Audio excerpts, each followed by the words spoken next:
আপনাদের সবাইকে শুভেচ্ছা। দর্শক, এই মুহূর্তে আমরা যার কথা বলছি তিনি হুমায়ুন আহমেদ। তিনি হচ্ছেন বাংলাদেশে রাত জেগে পড়া একটি উপন্যাসের নাম। হুমায়ুন আহমেদের কথা বলছি, যার জন্য গত রাতে সারা দেশের মানুষ শোকাহত ছিলেন এবং এই মুহূর্তে এখন পর্যন্ত সারা দেশের সব মানুষ অপেক্ষায় আছে কখন তার মরদেহ নিউ ইয়র্ক থেকে বাংলাদেশের মাটিতে আসবে।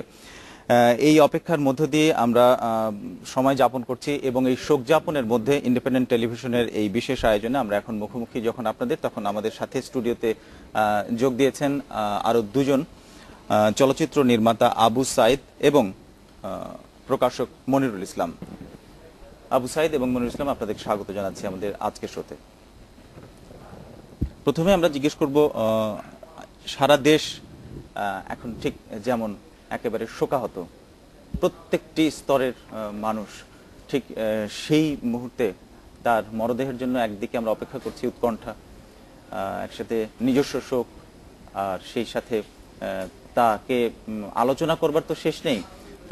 আবু সাইদ, আপনাকে বলবো, চলচ্চিত্র নির্মাতা হিসেবে হুমায়ুন আহমেদকে কথা বলে তো কখনোই শেষ করা যাবে না, কিন্তু তার সবশেষ চলচ্চিত্র যেটি এখনো মুক্তি পায়নি, সেটা দিয়েই যদি জিজ্ঞাসা করি, তার একটি প্রদর্শনী, বিশেষ প্রদর্শনী সম্ভবত খুব হয়ে গেল কিছুদিন আগে, আপনি দেখেছেন চলচ্চিত্রটি? না, আসলে দুর্ভাগ্যবশত সেদিন আমি ছিলাম না। সেদিন অবশ্য আরেকটি দুঃখের ঘটনা ছিল যে আমারই এক ছবির অভিনেতা বিক্রম শাহ, তার একটি শ্রাদ্ধ অনুষ্ঠান ছিল ময়মনসিংহে, যে কারণে ওই অনুষ্ঠানে আমি এবং জয়ন্ত চট্টোপাধ্যায় কেউ উপস্থিত হতে পারিনি। তো পরবর্তী পর্যায়ে অবশ্য ছবিটা সম্বন্ধে যা জেনেছি, তাতে ছবিটা অনেক কষ্টের ছবি ছিল এবং প্রত্যেকটা দর্শকেরই যে অনুভূতিগুলো পত্রিকায় এসছে, সবাই কেঁদেছে এবং হুমায়ুন আহমেদ নিজেও কেঁদেছে।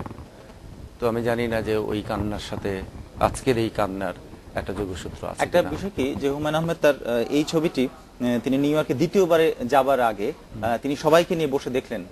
এই আয়োজনটা নিতান্ত তার ব্যক্তি ইচ্ছে ছিল। এটা এক ধরনের ইঙ্গিতের মতো, কি মনে হয় আপনার কাছে? না, আসলে উনি যখন আসলেন এই ছবিটার প্রদর্শনী সহ বাংলাদেশে কিছুদিন অবস্থান করলেন, তখন আমি ধরেই নিয়েছিলাম বোধহয় উনি আর আশঙ্কা মুক্ত, যে এই পরিণতি চিন্তাও করতে পারিনি। কারণ তারপরে যে ইন্টারভিউগুলো বিভিন্ন পত্রিকায়, বিভিন্ন টেলিভিশন চ্যানেলে দেখলাম, তাতে মোটামুটি একজন সুস্থ মানুষই তাকে মনে হলো। কিন্তু এরপরে কালকে রাতের যে এই ঘটনাটা, কারণ তখন কিন্তু আমি টেলিভিশন চ্যানেলের সামনেই ছিলাম এবং কোন চ্যানেলটি প্রথম দেখলাম জানি না, একই সাথে সমস্ত চ্যানেলেই একটাই মাত্র ব্রেকিং নিউজ যে হুমায়ুন আহমেদ আর নেই।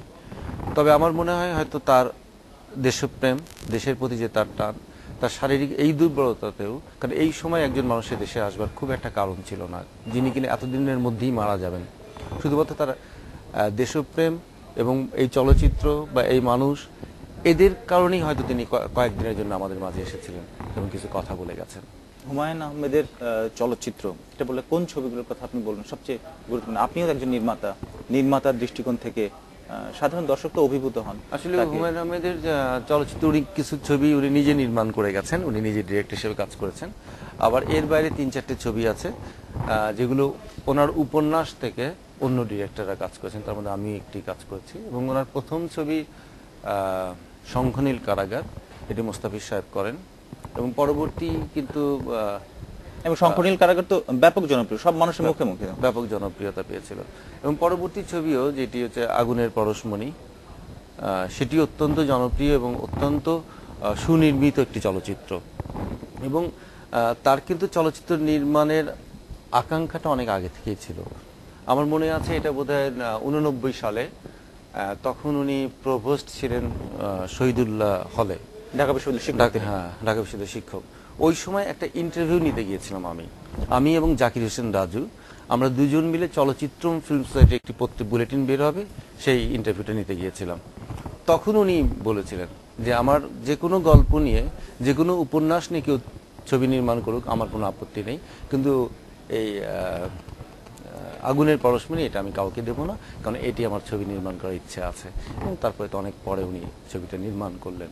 এবং যে কারণে অনেক দিনের চিন্তাকে এক জায়গায় করে তিনি করেছেন জন্যই হয়তো এত সুনির্মিত, আপনি যেটি বলছিলেন। আমি মনিরুল ইসলামের কাছে যাব, যে আমরা যেমন শেষ একটি ছবি, তার তো স্বপ্নের শেষ ছিল না, তার সবসময় নতুন একটি কাজের স্বপ্ন দেখতেন। তো প্রকাশক হিসেবে নতুন বই পাবার ইচ্ছে নিশ্চয়ই আপনারও ছিল। আসলে হুমায়ুন আহমেদ নিয়ে বলে শেষ করা যাবে না। উনি এমন একজন মানুষ ছিলেন, খুব সহজে মানুষকে আপন করে নিতেন। তার লেখায় যেমন আছে, এমনি ব্যক্তিগতভাবে আমার ব্যক্তিগতভাবে সম্পর্ক ছিল, আমরা প্রায় যেতাম। আমি একজন প্রকাশক হিসেবে, প্রকাশক লেখক কোনো সম্পর্ক ছিল না আমাদের মধ্যে, ঠিক একটা আত্মীয়তার সম্পর্ক ছিল। সে কারণে ওনাকে খুব কাছ থেকে দেখার সুযোগ হয়েছে আমার। লাস্ট যখন আসলেন আমেরিকা থেকে, তখন আমি দেখতে গিয়েছি, আমি কথা বলেছি, অনেকক্ষণ দীর্ঘক্ষণ ছিলাম। আসলে আমার দেখে কখনো মনে হয়নি যে উনি অসুস্থ, একদম সুস্থ, আমাদের চেয়েও সুস্থ মনে হয়েছে। এবং বলেছে উনি, ওনার কনফিডেন্স ছিল, ওনার খুব আত্মবিশ্বাস ছিল, মনের জোরটা প্রবল। উনি বলেছে যে আমার কিছু হবে না, ডাক্তার বলেছে আমি কিউর হয়ে যাব। নানাভাবে আমাদেরকে বলেছে। মানে ওনাকে যারা দেখতে যাচ্ছেন তাদেরকে উনি সান্ত্বনা দিচ্ছেন, পরিবেশ ওনার, বললামই তো, ওনার আত্মবিশ্বাসটা খুব প্রবল। এবং উনি সবসময় একটা আনন্দে থাকতেন। হ্যাঁ, যেমন পাঠকদেরকে মুগ্ধ করে রেখেছেন তার বই, এমন কোন পাঠক নেই একটি বই শুরু করলে শেষ নাগার বন্ধু ওই পাঠক করতে পারবে না, যে কোনো বই। এটা আমার অভিজ্ঞতা, আমি অনেকগুলো বই প্রকাশ করেছি, আমি অনেক দিন ধরে আছি। এবং সর্বশেষ যে উনি আসলেন, সেখানেও বইয়ের কথা হয়েছে। সুস্থ হলে অবশ্যই আমরা দোয়া করেছিলাম, আমরা খুব আশা করেছিলাম উনি খুব সুস্থ হয়ে দেশে আসবেন, এবং ওনারও ছিল। কিন্তু আসলে আল্লাহর একটি নিয়ম, যেটাকে মানতেই হবে আমাদেরকে। আমি খুব আপসেট হয়েছি, কালকে সারা রাত ঘুমাতে পারিনি এই নিউজটা পাওয়ার পরে। উনি এর মধ্যেও কিন্তু আপনি লিখে গেছেন, এই যে নিউ ইয়র্কে যাওয়ার পরে অসুস্থ কেমন নেওয়ার মধ্যেও তার এই গত ফেব্রুয়ারি মেলে 5-6টি বই প্রকাশিত হয়েছে, একদম নতুন লেখা। এবারও বলেছে যে সবসময় উনি লিখে যাচ্ছেন। হ্যাঁ, ওনার একটা গুণ ছিল, উনি যখন তখন যে অবস্থায় লিখতে পারতেন। সিনেমার শুটিং হচ্ছে, নাটকের শুটিং হচ্ছে, উনি কিন্তু এক জায়গায় কোনায় বসে লিখছেন, ওনার উপন্যাস উনি লিখছেন। এই একটা বড় গুণ ছিল। এরকম আমি জানি না বাংলাদেশে আর দ্বিতীয় হবে কিনা। আপনার কাছে আমরা আবারও আসবো এই আলোচনায়। আমাদের সাথে এই মুহূর্তে রাজশাহী থেকে যোগ দিচ্ছেন ডক্টর সাদেকুল আরেফিন মাতিন। তিনি নাটক নিয়ে কাজ করছেন, নাট্য নির্দেশক হিসেবে দীর্ঘদিন কাজ করছেন। হুমায়ুন আহমেদকে নিয়ে তার মতামত শুনবো। আমাদের সাথে যোগ দিচ্ছেন রাজশাহী বিশ্ববিদ্যালয়ের শিক্ষক ডক্টর সাদেকুল আরেফিন মাতিন, সরাসরি যোগ দিচ্ছেন তিনি। ডক্টর সাদেকুল আরেফিন মাতিন, আমরা সারা দেশে এখন অপেক্ষা করছি হুমায়ুন আহমেদ কখন দেশের মাটিতে ফিরে আসবেন। এই সময়ে শোক যাপনের এই মুহূর্তে আপনার কাছে জিজ্ঞেস করবো, আপনি নিজে একজন নাট্য নির্দেশক, নাট্যকর্মী, তো হুমায়ুন আহমেদের টেলিভিশন নাটকে বিশেষত উনি নির্দেশনা দিয়েছেন, এবং চলচ্চিত্র নির্দেশক হিসেবে আপনি কিভাবে দেখছেন? আসলে বিষয়টা এরকম, আমার এখনো বিশ্বাস হচ্ছে না যে আমি আসলে মেনে নিতে পারছি না। আমি প্রথমে এই খবরটি ইন্ডিপেন্ডেন্ট টেলিভিশনের মাধ্যমে যখন শুনলাম, তখন আমি কিছুক্ষণ চুপ করে বসেছিলাম নিজে একা একই। এবং এই দুঃসংবাদটি শোনার পর আসলে আমার মানে নিজের মধ্যে খুব একটা অস্থিরতা তৈরি হচ্ছিল।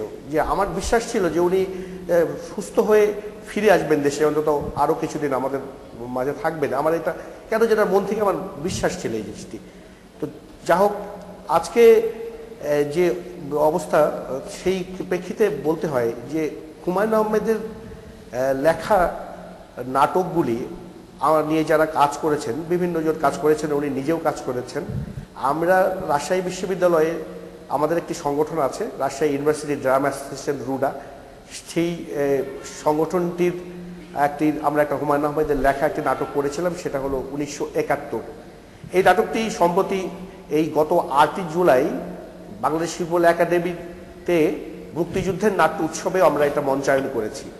আমি যে জিনিসটি বলতে চাই, হুমায়ুন আহমেদের নাটকের যে পাণ্ডুলিপিটি, যে লেখাটি, সেটি যখন বিশেষ করে মঞ্চে আসে, সে মঞ্চে একটা আলাদা বিশেষত্ব পায় এইভাবে যে মঞ্চের দর্শকের সাথে সরাসরি যোগাযোগ স্থাপন হয়ে যায়।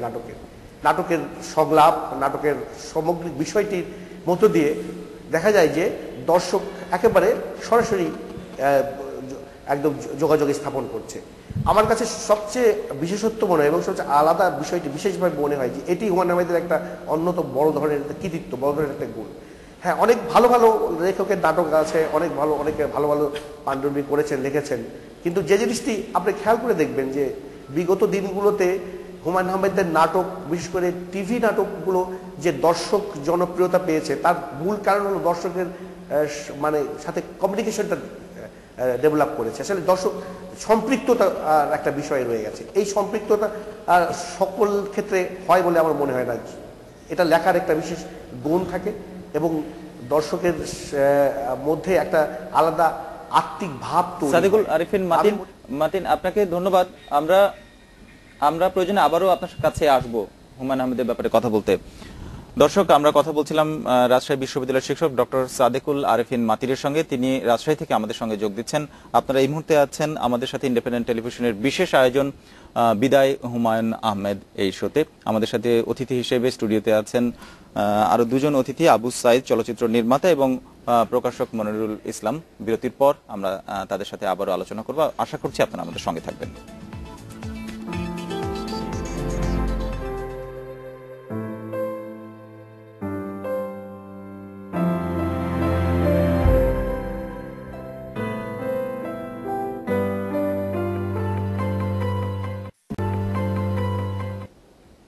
দর্শক, আমরা ফিরে এলাম বিদায় হুমায়ুন অনুষ্ঠানের বিরতির পরের অংশে। আপনাদের সবাইকে আবারও স্বাগত জানাচ্ছি। এই মুহূর্তে কলকাতা থেকে আমাদের সঙ্গে যোগ দিচ্ছেন জনপ্রিয় আরেকজন সাহিত্যিক সুনীল গঙ্গোপাধ্যায়। সুনীল গঙ্গোপাধ্যায়, আপনি নিশ্চয়ই আমাকে শুনতে পাচ্ছেন। আমরা হুমায়ুন আহমেদের এই প্রয়াণের পরে আজকের এই অনুষ্ঠান থেকে, ইন্ডিপেন্ডেন্ট টেলিভিশন থেকে আপনার কাছে প্রশ্ন রাখছি যে আপনি নিজেও একজন জনপ্রিয় সাহিত্যিক।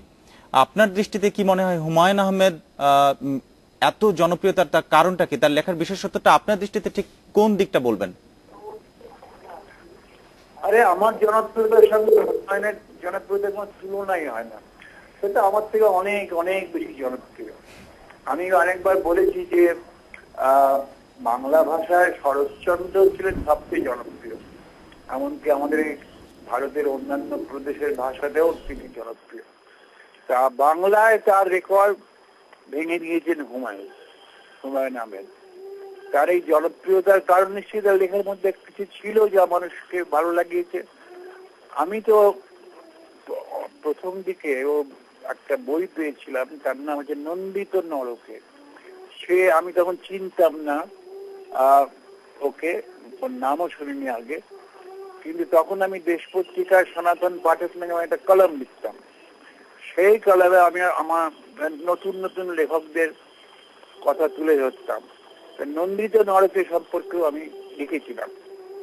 হুমায়ুন পরে অনেকবার আমাকে বলেছে যে ওর জীবনে প্রথম একটা সমালোচনা যা ওর ভালো লেগেছে সেটা হচ্ছে ওই লেখাটা। সেই জন্য ওটাও কখনো ভুলতে পারে না এবং মানুষের কাটিংটা পকেটে রাখে। যাই হোক, কিন্তু তারপরে আমি ও ছাড়া আরো অনেক লেখা। আপনাকে আরেকটি প্রশ্ন করতে চাই, সেটি হচ্ছে যে হুমায়ুন আহমেদের সাথে আপনার ব্যক্তিগত পর্যায়ে, আপনি তো লেখক হিসেবে তার মূল্যায়ন করছিলেন, সাধারণ বলছিলেন, কিন্তু ব্যক্তিগত পর্যায়ে মানুষ হিসেবে তিনি কেমন ছিলেন? আপনার সাথে কোনো বিশেষ স্মৃতির কথা এই মুহূর্তে যদি দর্শকদের বলেন। হ্যাঁ, সে তো অনেকবার ওর সঙ্গে দেখা হয়েছে। জি, আমার থেকে বয়সে বেশ ছোট হলেও আমার বন্ধুর মতো পেয়ে গিয়েছিল। আমি ওকে খুব লেখা পছন্দ করতাম, মানুষটাকেও পছন্দ করতাম। আর স্মৃতি মানে কি, একবার তো আমরা নিউ ইয়র্কে বেশ ছিলাম, সেখানে বোধহয় যতদূর মনে হয় সমরেশ মজুমদার, ওখানকার বেলাল চৌধুরী, করিম নামে একজন শিল্পী, মাজার দিনের সম্পাদক, সবাই মিলে, তারপরে ওর পরের স্ত্রী, সবাই মিলে তো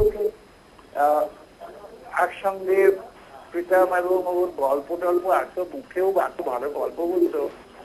তারপর গানের দিকে খুব ঝোঁক ছিল। সেই সব মেয়ের দারুণ সব অবিস্মরণীয় সন্ধ্যা কাটিয়েছি আমরা। স্মরণীয় আরেকটা ঘটনা বলা যেতে পারে যে ওর নুয়াশ পল্লী বলে একটা জায়গাতে ওর একটা স্টুডিও মতো ছিল। সে তার গেস্ট হাউসেও একবার থেকেছি আমি। ওর মেয়ের বিয়ের সময় আমি আর আমার স্ত্রী গিয়েছিল। তো তা একবারে ওই সুইমিং পুল আছে ওখানে, সেখানে সবাই মিলে স্নান করতে নেমে প্রায় ঘন্টার পর ঘন্টা সাঁতার কাটিনি, কিন্তু জলের মধ্যে বুক ডুবিয়ে ঘন্টার পর ঘন্টা আড্ডা দিয়েছি। এরকম আর কখনো কোথাও হয় না।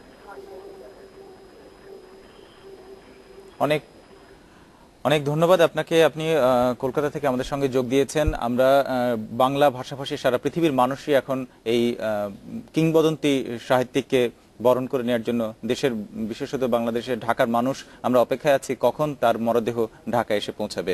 আপনারা দেখছেন ইন্ডিপেন্ডেন্ট টেলিভিশনের বিদায় হুমায়ুন আহমেদ অনুষ্ঠানটি। এই মুহূর্তে আমরা স্টুডিওতে আবার ফিরে আসছি। স্টুডিওতে আমাদের সঙ্গে আছেন মনিরুল হক। আমরা যে কথাটা বলছিলেন যে একজন তিনিও একজন বরেণ্য সাহিত্যিক, তিনি বলছেন যে অসাধারণ এবং ব্যক্তি হুমায়ুন আহমেদের কথা বলছিলেন যেভাবে, আপনার তো খুব কাছাকাছি সংস্পর্শ পেয়েছেন, আর একটু বলবেন যে কথাটা আমরা বিরতির আগে বলছিলাম। আসলে সুনীলদা যেটা বললেন, সুনীলদা একজন জনপ্রিয় লেখক, ওনার মুখেই শুনলেন আমাদের দর্শকরা। এর বাইরে আর আমার কিছুই বলার নেই।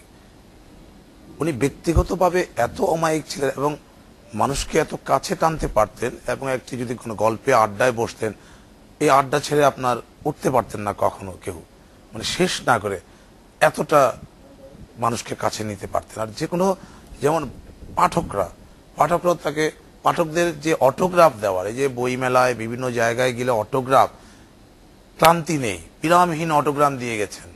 কখনো কোনো একটিও কোনো খারাপ ব্যবহার করেননি কোনো পাঠকের সাথে। যে যেভাবে, যে আমি একদিন দেখেছি একটা মেয়ে হাত দিয়েছে, হাতে অটোগ্রাফ হাতে দিয়েছে, এবং আরেকটি বইয়ে উনি উৎসর্গ করেছেন একটি মেয়েকে অটোগ্রাফ নিতে এসে, এটা ছোটদের বই, কেন লিখেন না ছোটদের ব্যাপারে।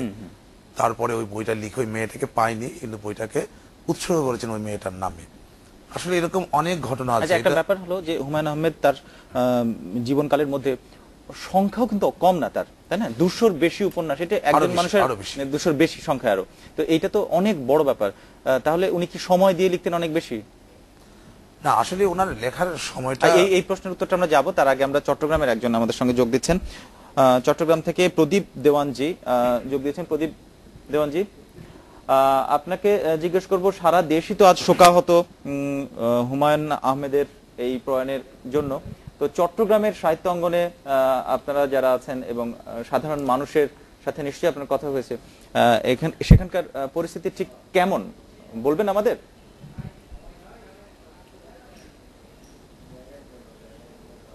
হ্যাঁ, সারা বাংলাদেশের মতো চট্টগ্রামের যারা পাঠক, যারা নাটকের দর্শক, তারা একইভাবে শোকাহত। আমি আজকে সকালেই একটা অনুষ্ঠানে গিয়েছিলাম, তরুণরা সেই অনুষ্ঠানের আয়োজন করেছিল তাৎক্ষণিকভাবে। সেখানেও আমরা দেখেছি যে তাদের মধ্যেও প্রচণ্ড একটা শূন্যতা কাজ করছে। মনে হচ্ছে যেন তাদের একেবারেই পরম কোনো আত্মীয় তাদের কাছ থেকে হারিয়ে গেছে। এই চিত্রটা চট্টগ্রামে বিরাজ করছে সর্বত্রই, এবং পুরো আলোচনাতেই হুমায়ুন আহমেদ নেই এই প্রসঙ্গটাই আসছে। মূল বিষয়টা হলো, গতকাল রাতে হঠাৎ করেই এই খবরটা আসে যে হুমায়ুন আহমেদ আর নেই। এই খবরটার জন্য কেউই প্রস্তুত ছিল না। সবাই আশা করছিলেন যে হুমায়ুন আহমেদ আবার ফিরে আসবেন। তিনি নিজেও বলে গিয়েছিলেন যে আমি আমেরিকা যাচ্ছি, আবারও ফিরে আসব। কিন্তু হঠাৎ করে আসার পরে একেবারেই পুরো শহরের সবাই, বিশেষত যুবক তরুণ সম্প্রদায়, তারা স্তম্ভিত হয়ে গেছে এবং তারা আশাই করতে পারেনি যে এই ধরনের একটা সংবাদ। প্রদীপ দেওয়ানজি, আমাদের হাতের সময় একেবারে কম, আমাদের এখানে শেষ করতে হচ্ছে। আমরা বুঝতে পেরেছি সারা দেশের মতো চট্টগ্রামে মানুষও দারুণভাবে শোকাহত এবং তারা প্রতিক্রিয়া ব্যক্ত করছে। আপনাকে ধন্যবাদ যোগ দেওয়ার জন্য। আমরা একেবারে অনুষ্ঠানের শেষ প্রান্তে, আর হুমায়ুন আহমেদ এত বিশাল ক্যানভাস, নিশ্চয়ই আমরা এর আলোচনা শেষ করতে পারবো না। খুব সংক্ষেপে, এই মুহূর্তে সারা দেশের মানুষ এই অনুষ্ঠান দেখছেন, তাদের জন্য আপনি চলচ্চিত্র নির্মাতা হিসেবে বলবেন খুব সংক্ষেপে যে হুমায়ুন আহমেদকে নিয়ে আসলে যে কথা বলে শেষ করা যায়। হ্যাঁ, আসলে এটা তো শেষ করা যাবে, তারপরও যে আমি একটা দিক অন্তত হুমায়ুন আহমেদের চলচ্চিত্রে আসার যে বিষয়টা, অর্থাৎ উনি যে চলচ্চিত্র নির্মাতা হিসেবে কাজ করার কারণে অন্তত, যে উনি কিন্তু গতানুগতিক ধারার ফর্মুলার চলচ্চিত্র তৈরি করেননি। তারপরে উনি ওনার মতো করে চলচ্চিত্র করিয়ে সেই চলচ্চিত্রকে যে জনপ্রিয় করতে পেরেছেন এবং অনেক দর্শককে যে হলে আনতে পেরেছেন, এটা একটা ওনার একটা বিরাট কৃতিত্ব। এবং আমাদের খুবই দুর্ভাগ্য যে এত অল্প বয়সে উনি চলে গেলেন চলে গেলেন। এবং ওনার অনেক অনেক কাজ আমরা পেতে অনেক পারতাম। আমরা পেতে পারতাম, সেটা হয়তো পেলাম না। মনিরুল হক, মনিরুল হক আসলে যেটাই শেষ করা যাবে না, আসলে একই সাথে পাঠক এবং উনি যখন একটি বই লিখতেন, আমি খুব একটি বই যখন ওনার মনের মতো না হলে কিন্তু এই বইটা দেখা গেলো বইটা পুরোটা লেখা হয়ে তারপর পুরো ফেলে দিল, আবার লেখা আরম্ভ করলো। এই একটা গুণ আমি নিজে দেখেছি। একটি বই ফেব্রুয়ারি বইমেলা যাবে বইটা, কিন্তু প্রায় আপনার 40 পৃষ্ঠা হাতের লেখা ফেলে দিল, শেষ হয়নি, আবার এটা নতুন করে লিখে এডিট করে ফেলেন চট করে। হ্যাঁ, ওনার মনের মতো না হলে এটা অনেক কখনোই অনেক দেয়নি। অনেক ধন্যবাদ মনিরুল হক এবং আবু সাইদ ভাই আপনাদেরকে স্টুডিও থেকে যোগ দেওয়ার জন্য। এছাড়াও সারা দেশ থেকে রাজশাহী বিশ্ববিদ্যালয় থেকে ডক্টর সাদেকুল আরফিন মাতিন এবং চট্টগ্রাম থেকে প্রদীপ দেওয়ানজি এবং কলকাতা থেকে আমাদের সঙ্গে ছিলেন সুনীল গঙ্গোপাধ্যায়। তাদের সবাইকে ধন্যবাদ জানাচ্ছি। আর যারা এতক্ষণ আমাদের সঙ্গে ছিলেন, হুমায়ুন আহমেদ সত্যি একটি না লেখা না পড়া উপন্যাস থেকে গেলেন, অনেকটা অংশে আমরা পড়িনি তার। আমরা অপেক্ষায় আছি কখন তিনি ঢাকায় আসবে তার মরদেহ। আপনাদের সবাইকে শুভেচ্ছা বলো।